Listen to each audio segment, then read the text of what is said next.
Hello दोस्तों, नमस्कार दोस्तों। आप सभी का स्वागत है एक बार फिर से आपके अपने YouTube channel target government post में। बीएड प्रवेश परीक्षा की कंप्लीट तैयारी के लिए आप सभी लोग जुड़ सकते हैं। नीचे दिए गए रेड कलर की सब्सक्राइब बटन दबा करके और बगल में दिए घंटी दबा लें, ऑल पे क्लिक कर लें, जिससे कि आने वाले सारे वीडियोस, लेटेस्ट नोटिफिकेशन और लाइव क्लास की नोटिफिकेशन आपको समय से मिल पाए। चलिए, वॉइस क्लियर आ रही है? एक बार जल्दी से सभी लोग चेक कर लेंगे। वॉइस क्लियर आ रही है? नोटिफिकेशन सभी के पास पहुंच गया? चलिए, डेली की इवनिंग वाली क्लास आपकी बहुत ज़्यादा इंपॉर्टेंट होती है, क्योंकि डेली की क्लास से आपको एग्जाम हॉल में क्वेश्चन देखने को मिलेंगे।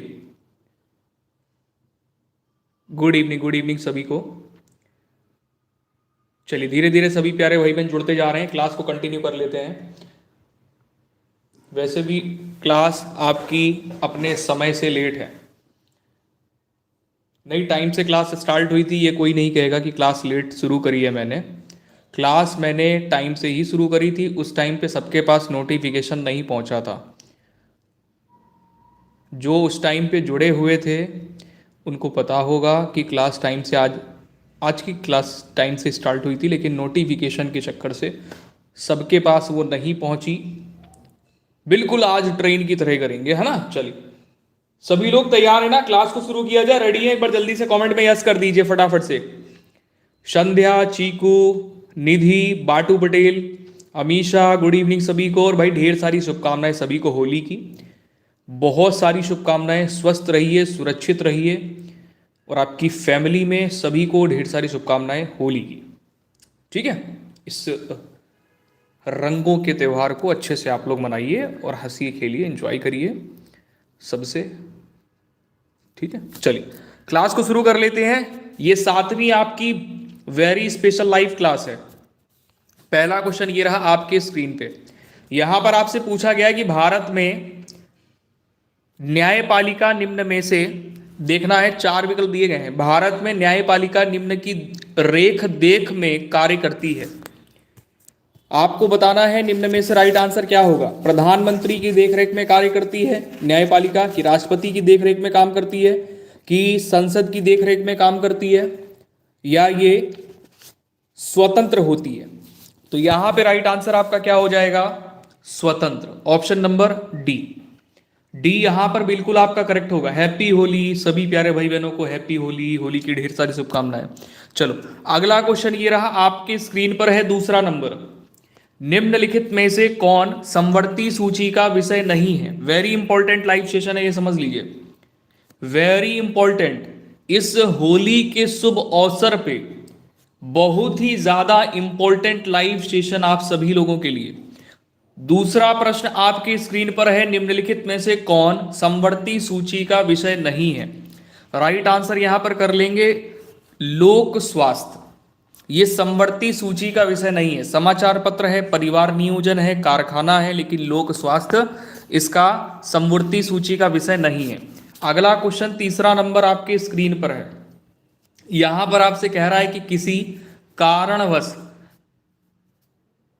कार्यकाल के दौरान राष्ट्रपति की मृत्यु हो जाए तो उपराष्ट्रपति अधिकतम कितने समय तक राष्ट्रपति के रूप में कार्य कर सकता है, या जो कार्यभार होगा कितने समय तक संभाल सकता है? दोस्तों, उपराष्ट्रपति राष्ट्रपति के पद पर रह करके कितने समय तक कार्य कर सकता है? तो 6 महीने तक, अधिकतम 6 महीने तक। ठीक है, बहुत सारे हमारे प्यारे भाई बहन जुड़े हुए हैं। भाई सेशन को लाइक जरूर कर दें, जिससे कि और भी लोगों तक लाइव सेशन पहुंच सके और भी लोग जुड़ पाए जिन तक नोटिफिकेशन नहीं पहुंच पाया है। चलिए, अगले क्वेश्चन पे आ जाएंगे। अगला क्वेश्चन चौथा नंबर आपकी स्क्रीन पर है। यहां पर आपसे ये पूछ रहा है कि कोई विधेयक धन विधेयक है अथवा नहीं है, तो इसका निर्णय कौन करता है?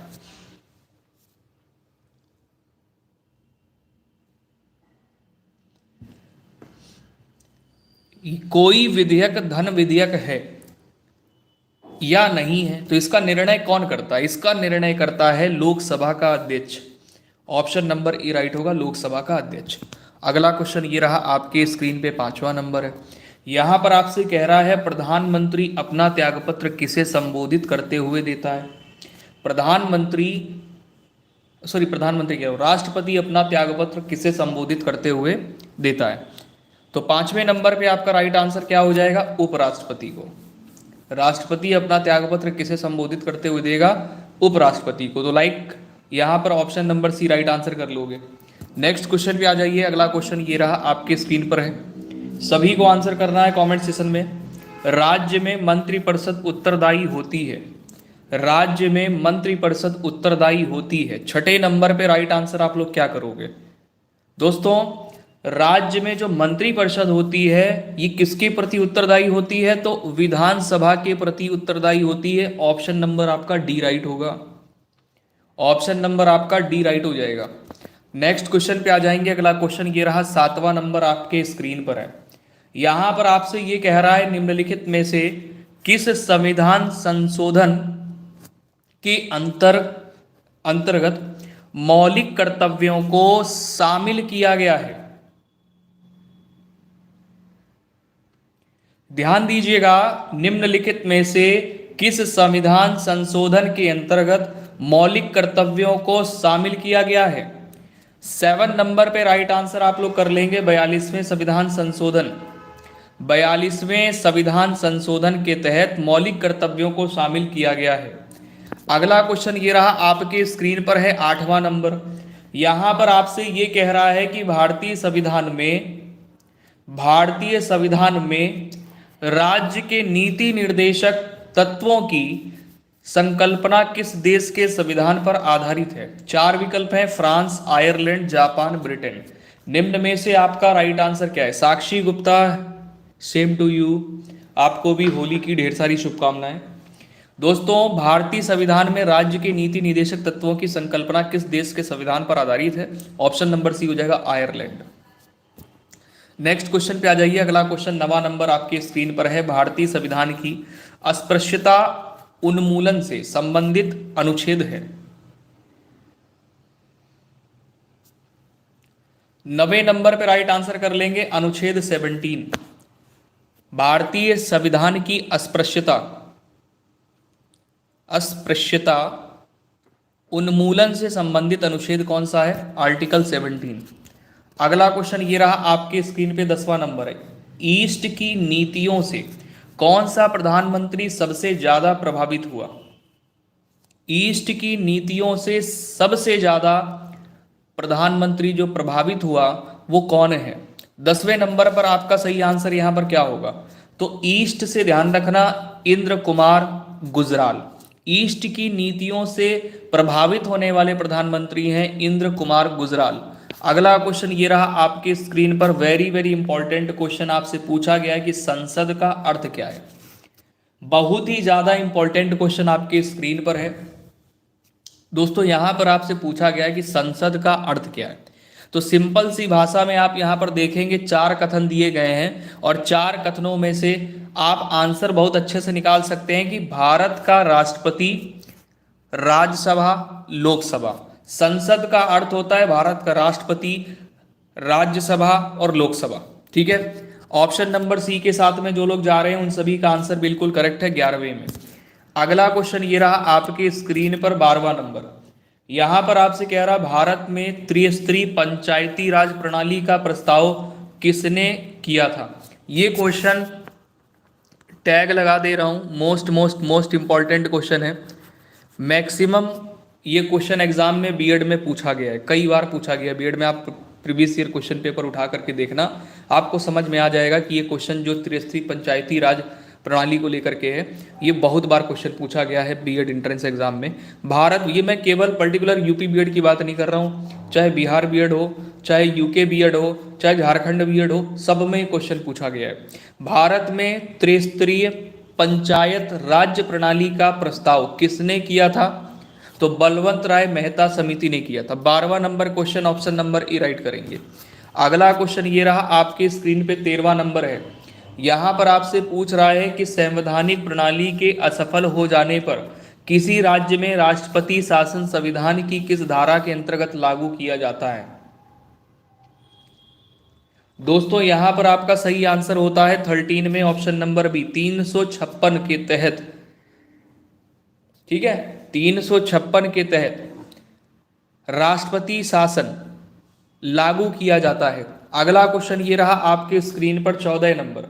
यहां पर आपसे कह रहा है कि संविधान सभा के अध्यक्ष कौन थे? बहुत सारे हमारे प्यारे भाई बहन जुड़ चुके हैं। कहना चाहेंगे सेशन को लाइक जरूर कर दिया करें सभी प्यारे भाई बहन। जिस प्रकार से मैं आप लोगों को 100% देता हूं, आपसे भी उम्मीद करता हूं आप भी अपना 100% दें वीडियो को लाइक और शेयर करके। अगर शेयर करने के लिए कोई नहीं है तो कम से कम लाइक आप लोग कर देंगे तो ये हमारे लिए बहुत ज़्यादा मोटिवेशन का काम करता है। तो सभी प्यारे भाई बहन सेशन को लाइक ज़रूर कर दिया करिए, बिल्कुल विश्वास के साथ। अगर आप जुड़ते हैं और आपको लगता है कि हम आपके लिए मेहनत कर रहे हैं, कंटेंट बिल्कुल तगड़ा आपके लिए लेकर के आ रहे हैं और हूबहू आपके एग्जाम हॉल वाले क्वेश्चन आपको यहाँ पर मिलते हैं करने को, तो सेशन को लाइक करने में बिल्कुल भी कंजूसी ना किया करिए, क्योंकि आप सेशन को लाइक करेंगे और भी लोगों तक लाइव सेशन पहुंच पाता है और भी लोग जुड़ पाते हैं। तो ये बहुत अच्छा रहता है, आपको भी अच्छा लगेगा, मुझे भी अच्छा लगेगा कि आपके लिए मेहनत कर रहे हैं, तो आपका पूरा प्यार सपोर्ट मिल रहा है। 14 नंबर पे right answer option number C कर लेंगे, डॉक्टर राजेंद्र प्रसाद। ये संविधान सभा के अध्यक्ष थे, डॉक्टर राजेंद्र प्रसाद। अगला क्वेश्चन ये रहा आपकी स्क्रीन पर है 15 नंबर। 15 नंबर क्वेश्चन में आपसे यहां पर ये कह रहा है कि भारतीय संसद द्वारा विश्व संसदीय प्रणालियों में कौन सी अभिनव चर्चा प्रक्रिया समाविष्ट की गई है? थोड़ा गौर से क्वेश्चन को समझना। कह रहा है भारतीय संसद द्वारा विश्व संसदीय प्रणालियों में कौन सी अभिनव चर्चा प्रक्रिया समाविष्ट की गई है? तो 15 पे राइट आंसर बी कर लेंगे, शून्यकाल। शून्यकाल। Neha Mishra good evening, late हो गई आप। चलिए 16 नंबर पे आ जाएंगे। यहां पर आपसे कह रहा है कि किस संविधान संशोधन द्वारा मतदान की आयु 21 वर्ष से घटा करके 18 वर्ष कर दी गई? ये क्वेश्चन भी कई बार बीएड एंट्रेंस एग्जाम में पूछा गया है, मैंने प्रीवियस ईयर करवाए हुए हैं, आपको पता होगा। 16 नंबर पर राइट आंसर कर लेंगे 61वां संविधान संशोधन जो कि 1989 में हुआ। इसके तहत क्या हुआ कि जो मतदान की आयु थी 21 वर्ष न्यूनतम आयु, इसको घटा करके 18 वर्ष कर दिया गया। अगला क्वेश्चन ये रहा 17 नंबर आपके स्क्रीन पर। यहां पर आपसे कह रहा है कि संसद के संयुक्त पत्र का संचालन कौन करता है? क्या बेटा सर क्या पूछ रहे हो?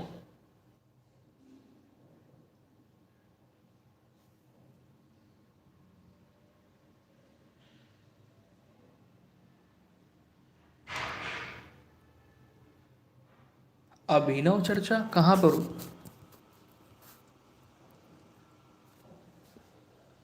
शून्यकाल। शून्यकाल की डेफिनेशन है, समझ लीजिए शून्यकाल क्या होता है, जानते हैं आप सब? देखिए शून्यकाल का शाब्दिक अर्थ होता है, ये अभिनव चर्चा कह सकते हैं, निर्णय का क्षण कह सकते हैं। ठीक है, ये क्या होता है, ये संसदीय भाषा में ये प्रश्नकाल के अंत और नियमित कार्य की शुरुआत के बीच का समय अंतराल होता है। इसका नामकरण करने के पीछे दूसरा तर्क ये है कि ये दोपहर 12 बजे शुरू होता है। ठीक है, और ये संसदीय प्रणाली इसमें बोला गया है इसीलिए कि अभिनव चर्चा प्रक्रिया समाविष्ट की गई है, तो ये शून्यकाल में की गई है।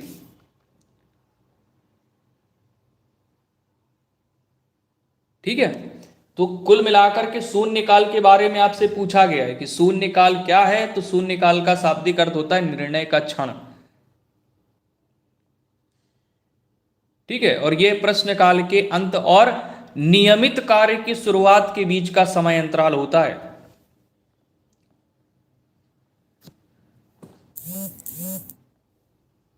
चलिए अगले क्वेश्चन पे आ जाएंगे, ये हम लोगों ने कर लिया। ऑप्शन नंबर ए करना था। 17 नंबर में यहां पर पूछा गया है संसद के संयुक्त सत्र का संचालन कौन करता है? तो संसद के संयुक्त सत्र का जो संचालन करता है वो लोकसभा अध्यक्ष करता है। ऑप्शन नंबर आपका यहां पे डी राइट हो जाएगा। नेक्स्ट क्वेश्चन पे आ जाएंगे। अगला क्वेश्चन ये रहा आपके स्क्रीन पर 18 नंबर। राष्ट्रपति द्वारा राज्यसभा के लिए मनोनीत की गई सदस्यों की संख्या कितनी है?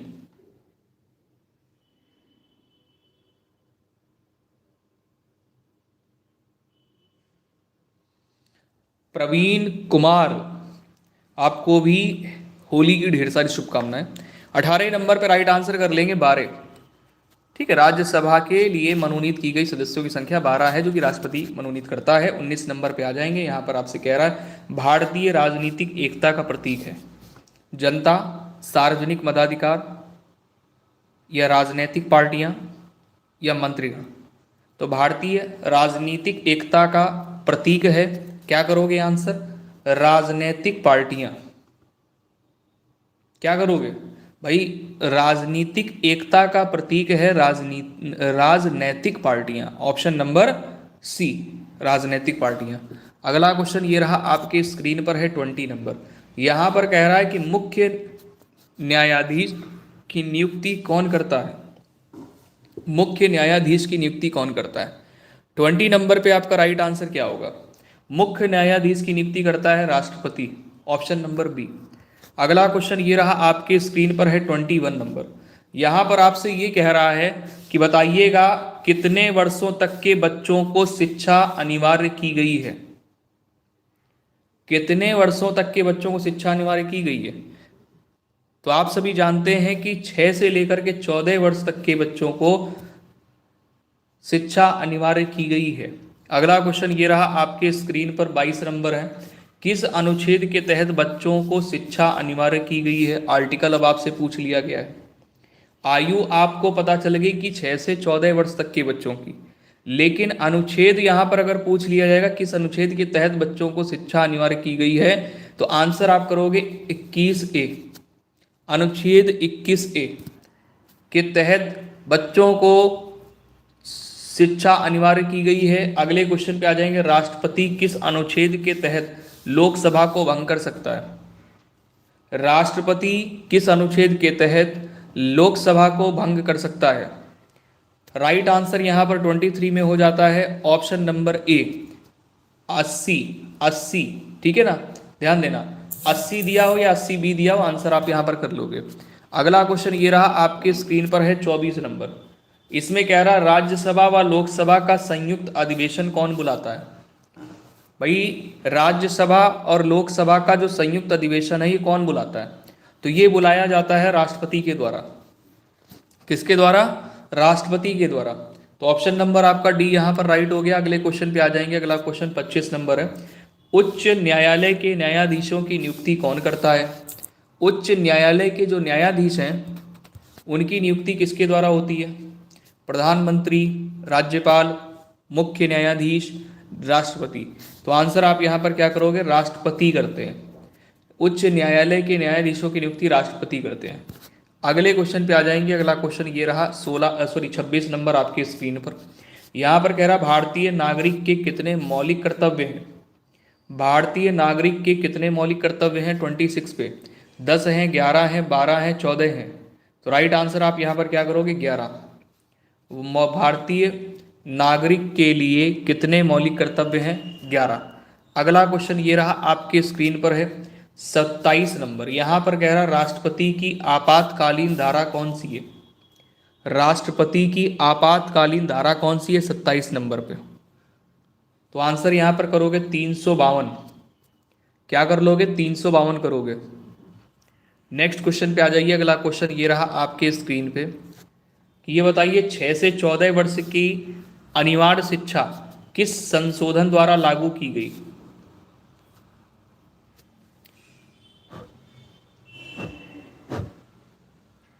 दोस्तों 28 नंबर पे राइट आंसर आपका सी करेक्ट हो जाता है। इसमें दिया गया है 86 में। देखिए 6 से 14 वर्ष की अनिवार्य शिक्षा किस संशोधन द्वारा लागू की गई, तो यहां पर आपका राइट आंसर हो जाता है 86 में। अगला क्वेश्चन ये रहा आपके स्क्रीन पर है 29 नंबर। यहां पर आपसे कह रहा है केंद्रीय मंत्रिपरिषद के विरुद्ध अविश्वास प्रस्ताव कहां प्रस्तुत किया जा सकता है। 29 पे ऑप्शन नंबर बी राइट हो जाता है, केवल लोकसभा में अविश्वास प्रस्ताव प्रस्तुत किया जा सकता है। केंद्रीय मंत्रिपरिषद के विरुद्ध अविश्वास प्रस्ताव कहां प्रस्तुत किया जा सकता है, तो केवल लोकसभा में। नेक्स्ट क्वेश्चन पे आ जाइए। अगला क्वेश्चन ये रहा 30 नंबर आपके स्क्रीन पे।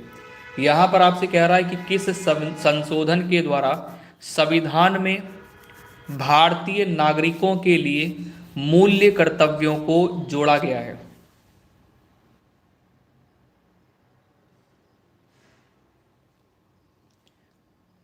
देखिए 30 नंबर क्वेश्चन पे राइट आंसर आप लोग क्या करेंगे? किस संशोधन के द्वारा संविधान में भारतीय नागरिकों के लिए मूल कर्तव्यों को जोड़ा गया है? तो 42वें संविधान संशोधन के द्वारा मूल कर्तव्यों को जोड़ा गया है, ऑप्शन नंबर सी। अगला क्वेश्चन ये रहा, आपके स्क्रीन पे है। 31 नंबर प्रश्न में आपसे पूछा गया है कि संविधान का कौन सा अनुच्छेद 14 वर्ष तक की अवस्था के बच्चों की निःशुल्क एवं अनिवार्य शिक्षा का प्रावधान करता है?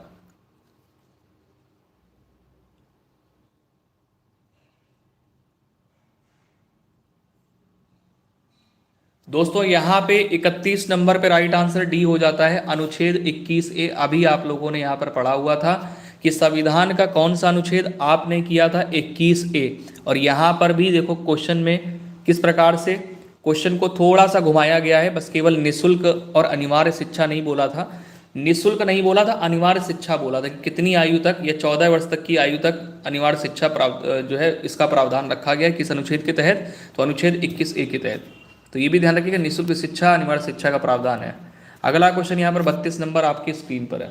इसमें कह रहा कि उस आयोग का अध्यक्ष कौन था जिसने शिक्षा के सभी पक्षों के बारे में संस्तुतियां दी?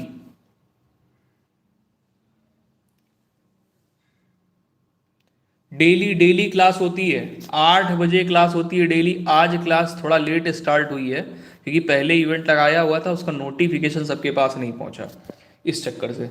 32 नंबर पे राइट आंसर आपका यहाँ पर डी हो जाएगा, DS कोठारी, या कोठारी आयोग भी हो सकता है, कोठारी, केवल कोठारी भी ऑप्शन में आता है, ठीक है। तो उस आयोग का, तो कोठारी आयोग कर लेंगे।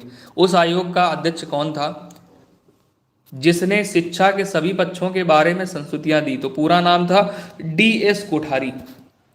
अगला क्वेश्चन ये रहा, आपके स्क्रीन पर है 33 नंबर।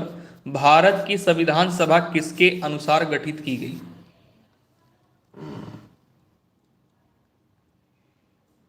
दोस्तों भारत की संविधान सभा किसके अनुसार गठित की गई? तो ये की गई थी कैबिनेट मिशन योजना के अनुसार। भारत की संविधान सभा कैबिनेट मिशन योजना बनाई गई, उसके अनुसार गठित की गई। अगला क्वेश्चन ये रहा, आपके स्क्रीन पर है 34 नंबर। यहां पर आपसे ये कह रहा है कि संविधान सभा के सदस्यों को निम्नलिखित में से किसके प्रत्यक्ष रूप से निर्वाचित किया है?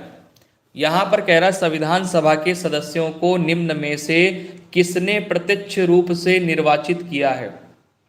प्रांतों की विधानसभा को, संघीय व्यवस्थापिका को, या उपरोक्त में से कोई नहीं? तो 34 पे ऑप्शन नंबर आपका ए सही हो जाता है कि प्रांतों की विधानसभा।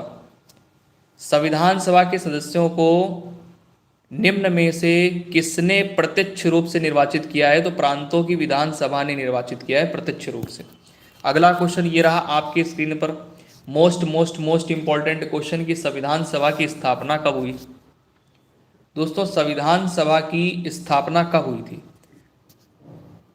9 दिसंबर 1946 में संविधान सभा की स्थापना हुई थी, ठीक है। अगला क्वेश्चन ये रहा, आपकी स्क्रीन पर है 36 नंबर में कि संविधान सभा के उद्घाटन अधिवेशन की अध्यक्षता किसने की? तो राइट आंसर यहां पर आप लोग कर लेते हैं, सच्चिदानंद सिन्हा ने करी थी। संविधान सभा के उद्घाटन और अधिवेशन की अध्यक्षता सच्चिदानंद सिन्हा ने करी। अगला क्वेश्चन 37 नंबर है, संविधान सभा के स्थायी सदस्य कौन बने थे? स्थायी सदस्य बोला है, अस्थायी नहीं पूछा है।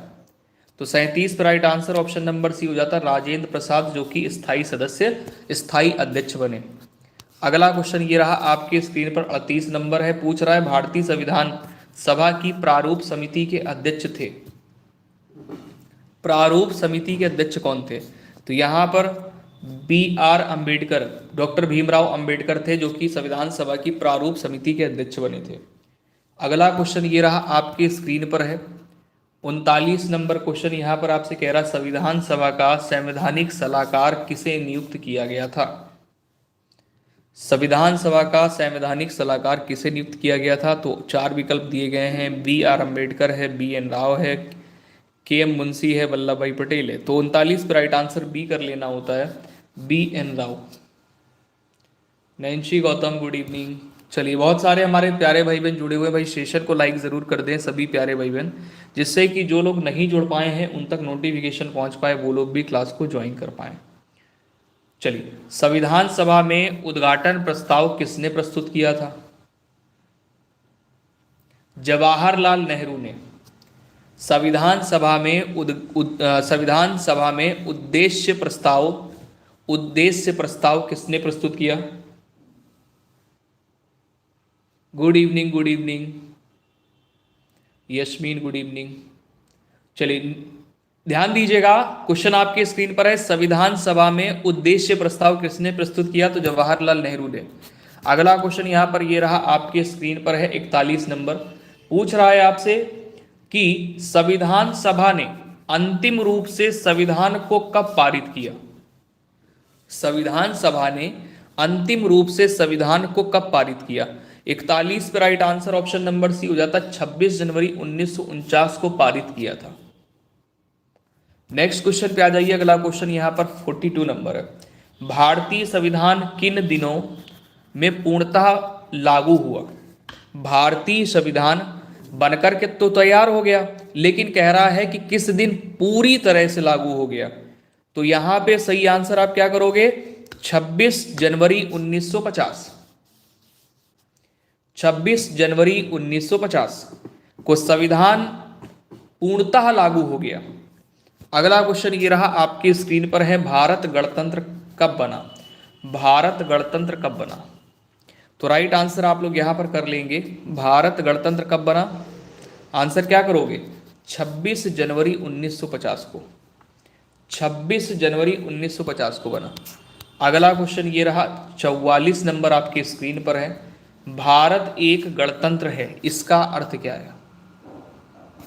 देखिए, भारत एक गणतंत्र है, इसका अर्थ क्या है? 44 पर राइट आंसर कर लेंगे, भारत में वंशानुगत शासन नहीं है। भारत एक गणतंत्र है, इसका अर्थ ये निकल के आता है कि भारत में वंशानुगत शासन नहीं है। ठीक है, चलिए अगले क्वेश्चन पे आ जाइए। अगला क्वेश्चन ये रहा, आपके स्क्रीन पे है 45 नंबर। यहां पर आपसे ये पूछा गया है कि संविधान सभा द्वारा अंतिम रूप से पारित संविधान में कुल कितने अनुच्छेद और अनुसूचियां थी? 45 नंबर पे ध्यान दीजिएगा कि संविधान सभा द्वारा अंतिम रूप से पारित संविधान में कुल कितने अनुच्छेद और अनुसूचियां थी? सभी प्यारे भाई बहन आंसर करेंगे। 45 में 45 में ऑप्शन नंबर ए राइट हो जाता है। 395 अनुच्छेद यानी आर्टिकल, अनुसूचियां 8 थी।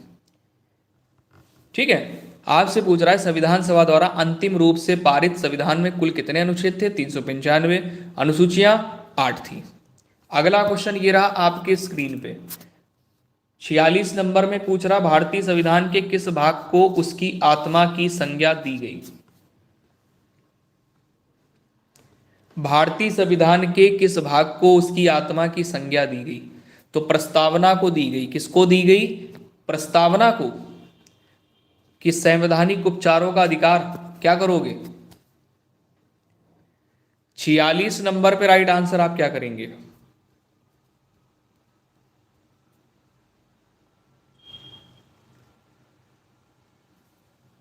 सोच लो, गलती ना करना।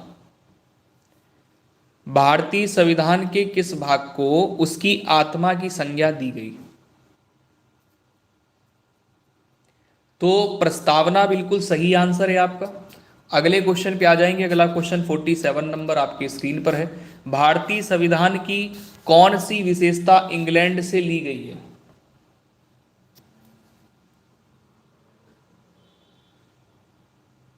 फोर्टी 47 पे राइट आंसर ए कर लेंगे, संसदीय प्रणाली।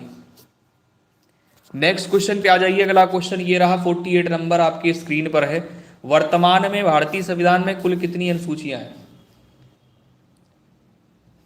वर्तमान में भारतीय संविधान में कुल कितनी अनुसूचियां हैं? तो जिनका आंसर आ रहा है ऑप्शन नंबर सी बिल्कुल करेक्ट है।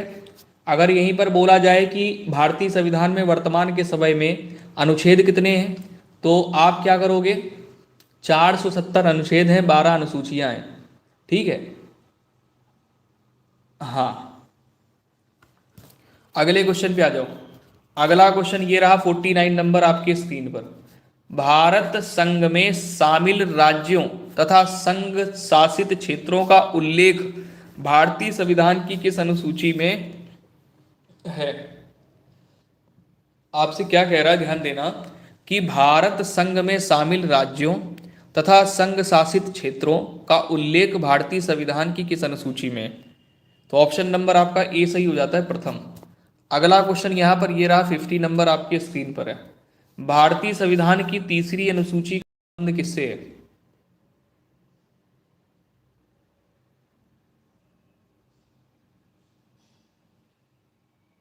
फिफ्टी पे आपका राइट आंसर बी करेक्ट हो जाता है, शपथ एवं प्रतिज्ञा से।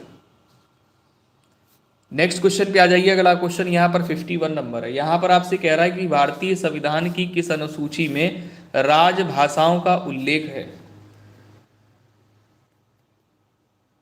51 में ऑप्शन नंबर बी राइट हो जाता है, 8वीं। अगला क्वेश्चन यहां पर 52 नंबर है। यहां पर आपसे कह रहा है दल बदल से संबंधित प्रावधान किस अनुसूची में रखे गए हैं? दल बदल से संबंधित प्रावधान किस अनुसूची में रखे गए हैं? 52 नंबर पे राइट आंसर आप क्या करोगे? 10वीं अनुसूची में रखे गए हैं। अगला क्वेश्चन ये रहा आपकी स्क्रीन पर 53 नंबर है। पंचायती राज व्यवस्था संबंधित प्रावधान भारतीय संविधान की किस अनुसूची में रखे गए हैं?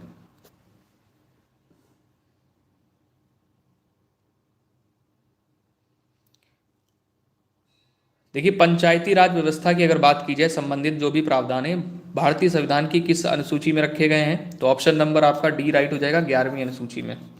अगला क्वेश्चन यहाँ पर ये रहा 54 नंबर आपके स्क्रीन पर है। भारतीय संविधान के किस अनुच्छेद में यह अंकित है कि भारत अर्थात इंडिया राज्यों का एक संघ होगा?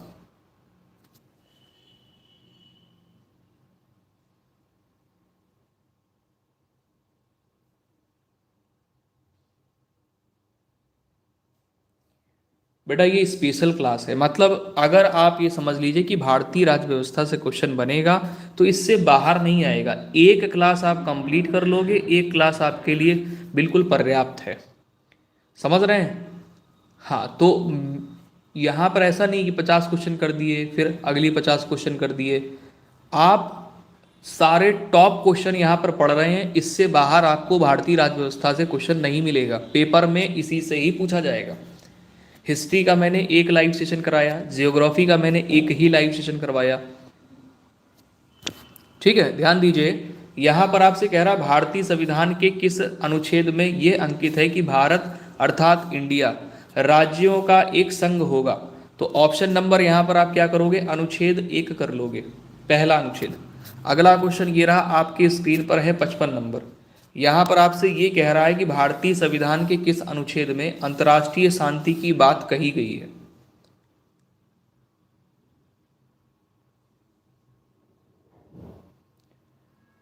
सभी प्यारे भाई बहन ध्यान देंगे, 55 नंबर पे राइट आंसर डी हो जाता है, अनुच्छेद 51, 51। अंतर्राष्ट्रीय शांति की बात कही गई है इसी अनुच्छेद में। अगला क्वेश्चन ये रहा आपके स्क्रीन पर 56 नंबर है। संविधान के किस अनुच्छेद के अंतर्गत राष्ट्रपति अध्यादेश जारी करता है? 56 नंबर प्रश्न आपके स्क्रीन पर है। बहुत सारे हमारे प्यारे भाई बहन जुड़े हुए हैं, कहना चाहेंगे सेशन अगर आपको हेल्पफुल लग रहा है तो लाइक करके सभी प्यारे भाई बहन बिल्कुल ईमानदारी से इंडिकेट जरूर कर दिया करें हमें। 57 पहले 56 का आंसर कर लीजिए, ऑप्शन नंबर सी कर लेंगे, अनुच्छेद 123। संविधान के किस अनुच्छेद के अंतर्गत राष्ट्रपति अध्यादेश जारी कर सकता है या जारी करता है? तो अनुच्छेद यानी आर्टिकल 123। अगला क्वेश्चन ये रहा 57 नंबर आपकी स्क्रीन पर है। यहाँ पर आपसे ये कह रहा है कि संविधान के किस अनुच्छेद के द्वारा संघ एवं राज्यों के लिए लोकसभा आयोग का प्रावधान किया गया है?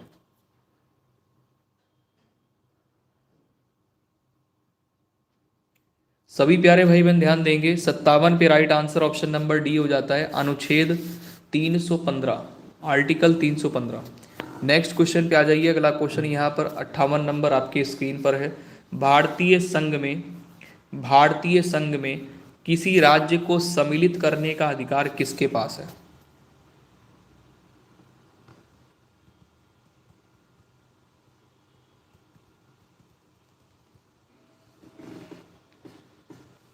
दोस्तों यहां पर आपका राइट आंसर क्या हो जाएगा?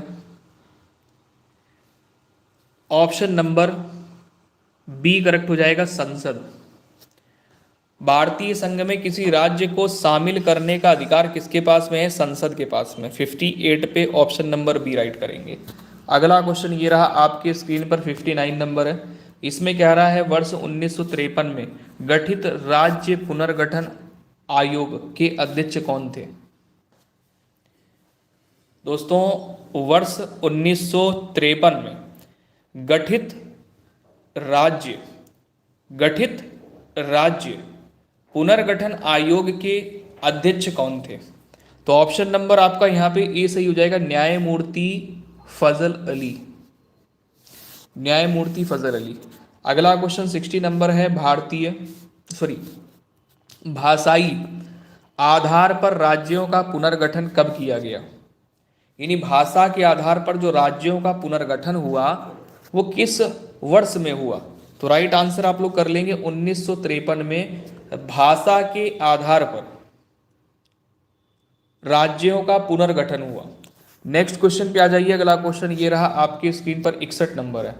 भाषाई आधार पर गठित राज्य का भाषाई आधार पर गठित भारत का प्रथम राज्य कौन सा है? भाषा के आधार पर भारत का गठित प्रथम राज्य कौन सा है? तो 61 पे ऑप्शन नंबर डी कर लेंगे, आंध्र प्रदेश। ठीक है ना। अगले क्वेश्चन पे आ जाइए। अगला क्वेश्चन ये रहा आपके स्क्रीन पर है, 62 नंबर। पांडिचेरी को किस वर्ष भारतीय संघ में शामिल किया गया? पांडिचेरी को किस वर्ष भारतीय संघ में शामिल किया गया? तो 62 पे ऑप्शन नंबर बी कर लेंगे, 1959 में। 1959 में। बहुत बढ़िया, शाबाश। अगले क्वेश्चन पे आ जाओ, 63 नंबर है। इसमें आपसे कह रहा है भारतीय संविधान निम्नलिखित में से कौन सी नागरिकता प्रदान करता है? एकल नागरिकता प्रदान करता है कि दोहरी नागरिकता प्रदान करता है? भारतीय संविधान निम्नलिखित में से कौन सी नागरिकता प्रदान करता है? ये एकल नागरिकता प्रदान करता है। तो ऑप्शन नंबर आप ए यहाँ पे राइट कर लेंगे। ठीक है ना। अगले क्वेश्चन पे आ जाएंगे। अगला क्वेश्चन 64 नंबर आपके स्क्रीन पर है। भारत की नागरिकता किस प्रकार प्राप्त की जा सकती है? देखिए भारत की नागरिकता जो है ये किस प्रकार प्राप्त की जा सकती है? तो 64 पे ऑप्शन नंबर आपका यहाँ पे क्या राइट हो जाएगा? डी करेक्ट हो जाएगा 64 पे, कि जन्म से, वंशानुक्रम से और देशीयकरण से। तो यहाँ पर ये सभी कर लेंगे, मतलब इन सभी से। नेक्स्ट क्वेश्चन पे आ जाओ। अगला क्वेश्चन ये रहा आपके स्क्रीन पे, 65 नंबर है। यहाँ पर आपसे क्या कह रहा है, ध्यान देना। भारतीय नागरिकता का अंत किस प्रकार किया जा सकता है? भारतीय नागरिकता का अगर अंत करना है तो किस प्रकार से किया जा सकता है? 65 नंबर पे राइट आंसर आप क्या करोगे भैया? नागरिकता का परित्याग करने से किया जा सकता है, सरकार द्वारा नागरिकता छीनने से किया जा सकता है, और अन्य देश की नागरिकता अगर ग्रहण कर ली है तो नागरिकता खत्म हो जाएगी। तो उपरोक्त सभी प्रकार आपके सही हो जाएंगे। Option number D.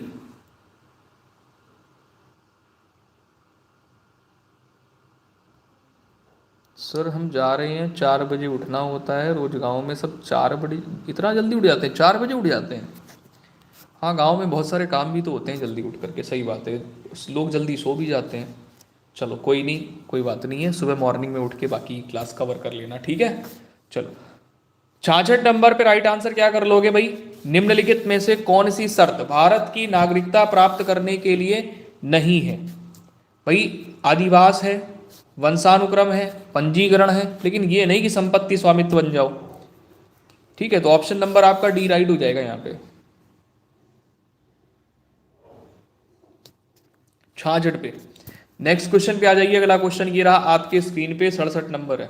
वर्तमान में भारत में राज्यों एवं केंद्र शासित प्रदेशों की संख्या क्रमशः है।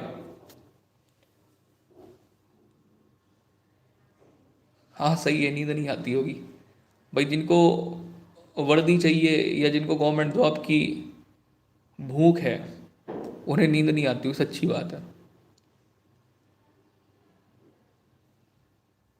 देखिए 67 नंबर पे राइट आंसर सी कर लेंगे, अनुच्छेद 28 और 9। सॉरी क्या बोल रहा हूं मैं भी, क्या बोल रहा हूं, 28 आपके राज्य हैं, केंद्र शासित प्रदेश कितने हैं, 9। तो ऑप्शन नंबर आपका यहां पे सी राइट हो जाएगा। ठीक है, क्योंकि ऑप्शन में यहां पे 28 और 8 नहीं दिया गया है ना, 28 और 8 दिया नहीं गया है, फिर क्या करोगे आप। सबको मिलेगी भाई, देखो हार नहीं माननी है, सबको मिलेगी, ठीक है।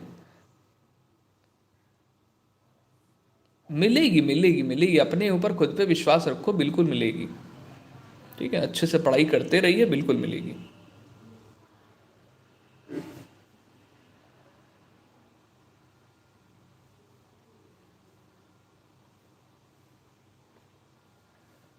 जी रात क्या होती है उनसे पूछो।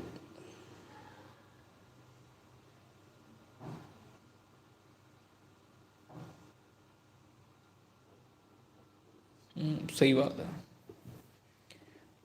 चलो अच्छा, क्लास कर लें हम लोग, फिर लास्ट में बातें कर लेंगे, ठीक है ना। हाँ चलिए, यहाँ पर देखिए ऑप्शन में दिया गया है 28 राज्य हैं और केंद्र शासित प्रदेश 9 यहाँ पर दिया है, 8 है वैसे, लेकिन 9 दिया है। अगर लेकिन अब क्वेश्चन आएगा तो उसमें 8 ही ऑप्शन में आएगा, ठीक है। चलो यहाँ पर 68 नंबर पे आ जाओ, कह रहा है भारतीय संविधान में नागरिकों के मूल अधिकारों का वर्णन है। नागरिकों के मूल अधिकारों का वर्णन किसमें है? 68 में क्या करोगे, कौन से अनुच्छेद है? ऑप्शन नंबर पहले ही कर लेंगे, अनुच्छेद 12 से 35 में मूल अधिकारों का वर्णन किया गया है, नागरिकों के मूल अधिकारों का। अगला क्वेश्चन यहाँ पर ये रहा 69 नंबर क्वेश्चन है।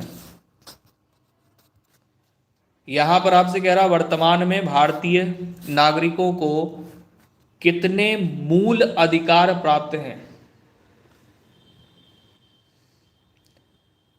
दोस्तों वर्तमान में भारतीय नागरिकों को कितने मूल अधिकार प्राप्त हैं?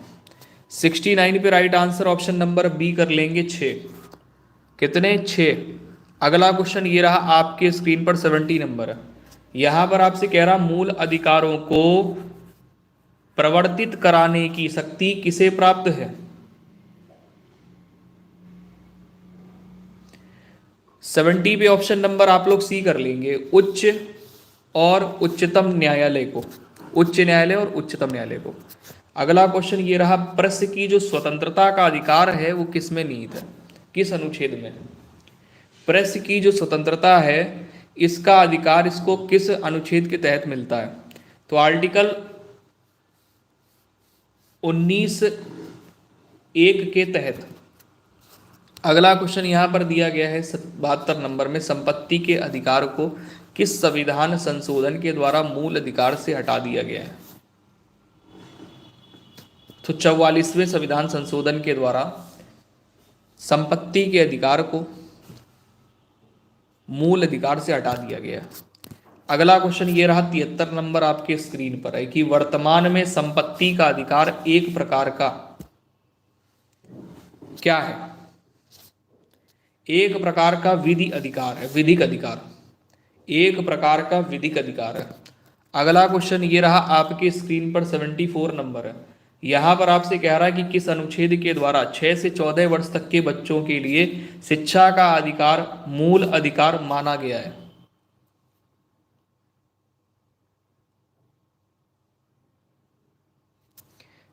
तो राइट आंसर 74 में ऑप्शन नंबर डी कर लेंगे, अनुच्छेद 21A। ये कई बार क्वेश्चन पूछा गया है बदल बदल के, लैंग्वेज हल्का फुल्का थोड़ा बहुत चेंज कर देते हैं पेपर में। चलो यहाँ पर आ जाएंगे 75 नंबर में कि व्यक्तिगत स्वतंत्रता के लिए निम्नलिखित में से कौन सी रिट याचिका दायर की जा सकती है? 75 पे ऑप्शन नंबर बी कर लेंगे, जिसमें दिया गया है बंदी प्रत्यक्षीकरण। अगर ये नहीं दिया होगा तो हैबियस कार्पस दिया होगा। अगला क्वेश्चन ये रहा आपके स्क्रीन पर है, मत देने का अधिकार होता है। मत देने का अधिकार होता है। राजनीतिक अधिकार, नागरिक अधिकार, आर्थिक अधिकार, कानूनी अधिकार। तो राइट आंसर यहां पर आप लोग कर लेंगे राजनीतिक अधिकार होता है। आशीष यादव, खुश रहो भाई, स्वस्थ रहो, सुरक्षित रहो, मस्त रहो, टनाटन रहो। 77 पे आ जाओ भाई जल्दी से। यहाँ पे भारतीय संविधान के किस अनुच्छेद में राज्य के नीति निर्देशक तत्वों को शामिल किया गया है?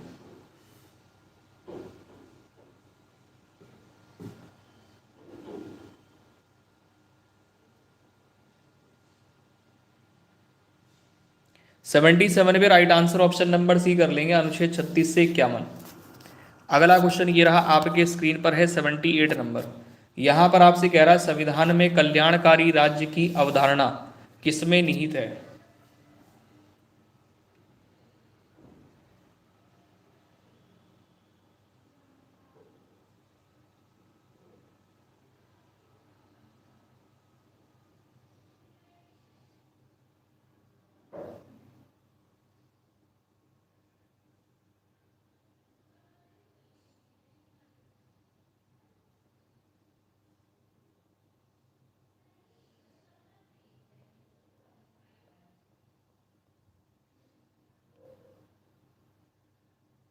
मथुरा आ गए होली मनाने, बड़ा आजकल घूम रहे हो, क्या बात है? मुंबई से सीधे मथुरा, इसके बाद कहाँ का प्लान बना लिया? 78 पे right answer option number C कर लेंगे, नीति निदेशक तत्वों में। अगला क्वेश्चन ये रहा आपके स्क्रीन पर है, नीति निदेशक सिद्धांत हैं, वाद योग्य हैं, वाद योग्य नहीं है, अंशतः वाद योग्य हैं। 79 पे right answer option number B है, वाद योग्य नहीं है। अगला क्वेश्चन ये रहा आपकी स्क्रीन पर 80 नंबर है। यहां पर आपसे कह रहा है भारतीय नागरिकों के लिए एक समान सिविल संहिता का उल्लेख किस अनुच्छेद में है? यहां पर आपसे क्या कह रहा है, भारतीय नागरिकों के लिए एक समान सिविल संहिता का उल्लेख किस अनुच्छेद में है? 80 पे ऑप्शन नंबर आपका डी राइट हो जाएगा, अनुच्छेद 44। अगला क्वेश्चन यहां पर 81 नंबर है, भारत के किस राज्य में समान नागरिकता संहिता लागू है?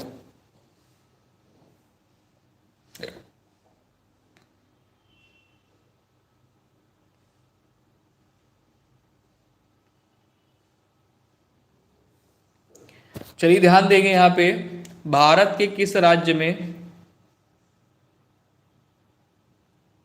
समान नागरिक संहिता लागू है? 81 पे ऑप्शन नंबर सी कर लेंगे, गोवा में। भैया बिल्कुल भी बातें ना करें आप लोग, इस चीज का खास तौर से ध्यान रखें।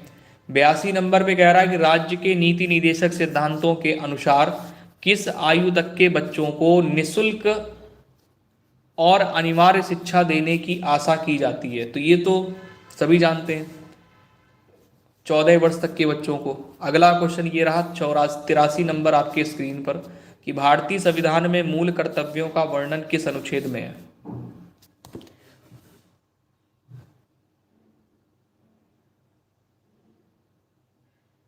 दोस्तों यहां पर कह रहा भारतीय संविधान में मूल कर्तव्यों का वर्णन किस अनुच्छेद में है? 83 पे ऑप्शन नंबर आप लोग क्या कर लोगे, बी कर लोगे, अनुच्छेद 51 का। अगला क्वेश्चन ये रहा 84 नंबर है, संविधान में मूल कर्तव्यों की प्रेरणा किस देश से ली गई है? मूल कर्तव्यों की जो प्रेरणा ली गई है वो किस देश से ली गई? जर्मनी, आयरलैंड, या सोवियत संघ, या दक्षिण अफ्रीका? तो 84 में ऑप्शन नंबर सी कर लेंगे, सोवियत संघ, पूर्व सोवियत संघ। नेक्स्ट क्वेश्चन पे आ जाइए। अगला क्वेश्चन ये रहा आपके स्क्रीन पर है, 85 नंबर, वर्तमान में संविधान में मूल कर्तव्यों की कुल संख्या कितनी है? वर्तमान में संविधान में कुल मूल कर्तव्यों की कुल संख्या कितनी है? 85 भी ऑप्शन नंबर डी कर लेंगे, 11। अगला क्वेश्चन ये रहा आपके स्क्रीन पर है 86 नंबर। 86 नंबर में आपसे क्या कह रहा है कि भारत में कार्यपालिका का अध्यक्ष कौन होता है? भारत में कार्यपालिका का अध्यक्ष कौन होता है? 86 पे राइट आंसर क्या करोगे, राष्ट्रपति होता है। भारत में कार्यपालिका का अध्यक्ष कौन होता है? तो राष्ट्रपति होता है। अगला क्वेश्चन ये रहा आपके स्क्रीन पर 87 नंबर है। यहां पर आपसे कह रहा भारतीय संघ की शक्ति किसमें निहित है?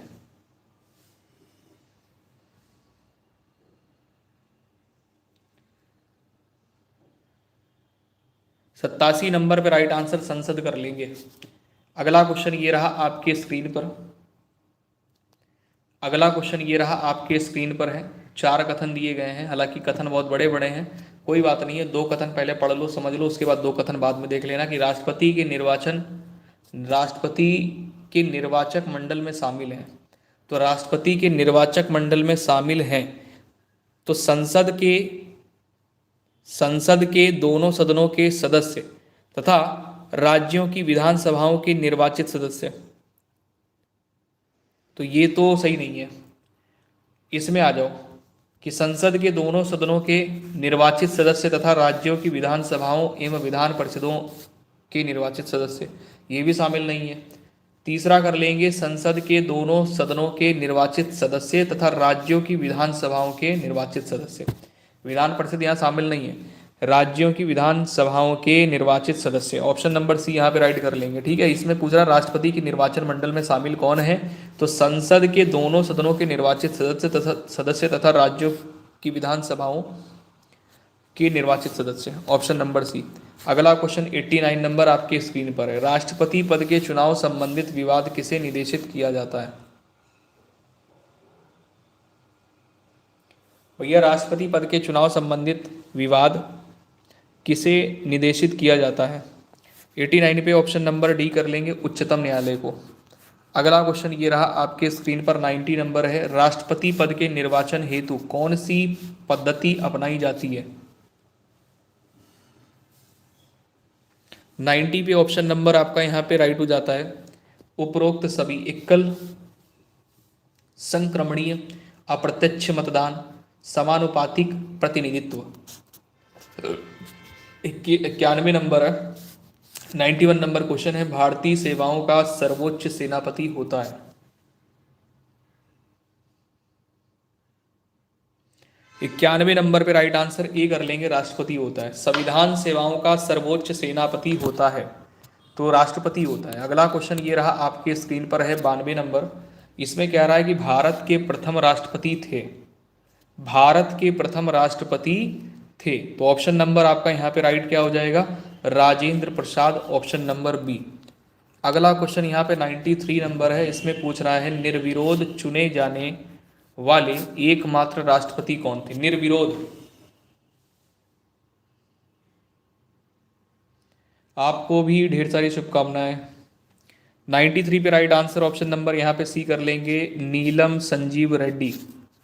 ये निर्विरोध चुने गए एकमात्र राष्ट्रपति थे। अगला क्वेश्चन ये रहा आपके स्क्रीन पर है, 94 नंबर। राष्ट्रपति पर महाभियोग का आरोप संसद के किस सदन द्वारा लगाया जाता है?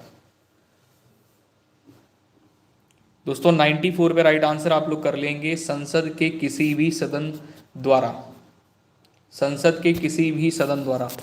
अगला क्वेश्चन 95 नंबर है। कोई व्यक्ति राष्ट्रपति पद के लिए अधिकतम कितनी बार निर्वाचित हो सकता है?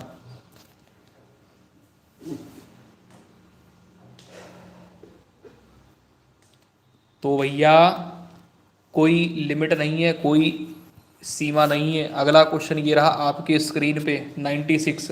राष्ट्रपति को पद एवं गोपनीयता की शपथ कौन दिलवाता है?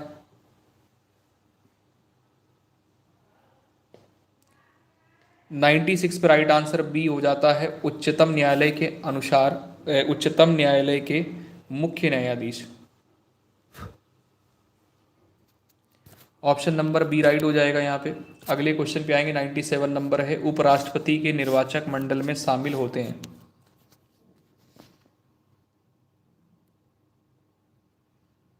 तो ऑप्शन नंबर यहाँ पे डी राइट कर लेंगे, राज्यसभा एवं लोकसभा के सदस्य।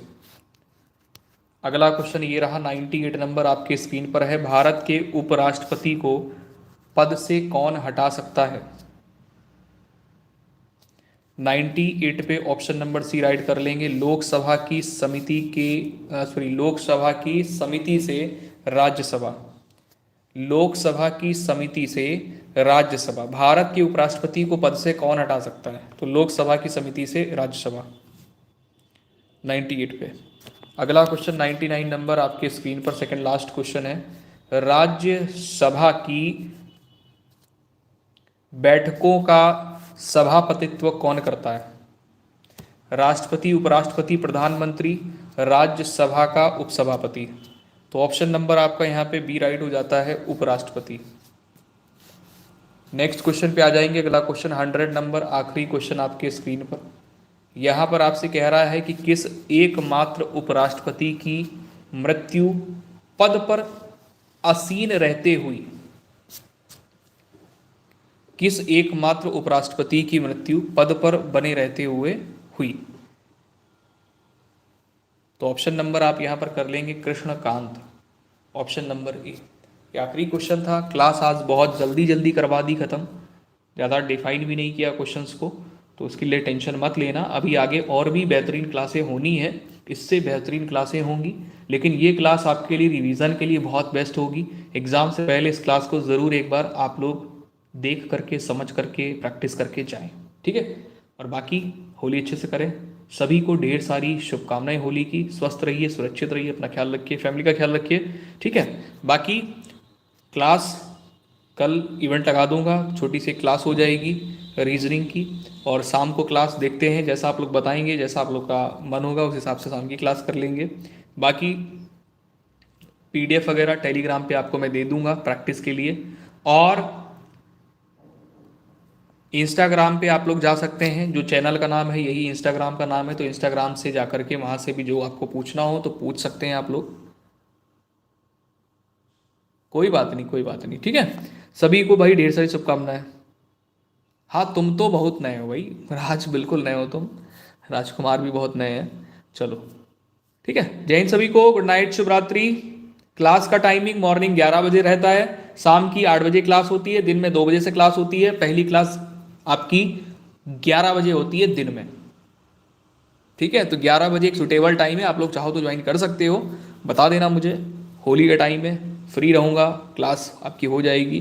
बाकी ठीक है भाई, गुड नाइट, शुभ रात्रि सभी को, हैप्पी होली बार फिर से, जय हिंद।